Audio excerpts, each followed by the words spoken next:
ही पहा, ही सुंदर पिवळी फुले.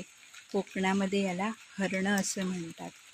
आणि ऑगस्ट ते ऑक्टोबरपर्यंत या फुलांना बहर आलेला असतो. वाटेच्या कडेला सगळीकडे ही पिवळी धम्मक फुले दिसतात. गणेशोत्सवाच्या काळामध्ये सजावटीसाठी आम्ही ही फुले वापरतो.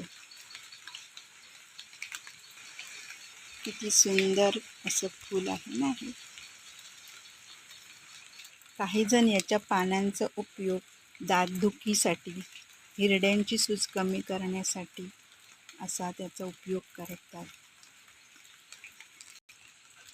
पाचल मलकापूर मार्गे पुण्याला जाताना रस्त्याच्या दुतर्फा डोंगरकडेला ही सुंदर फुले रस्त्याची शोभा फारच वाढवतात.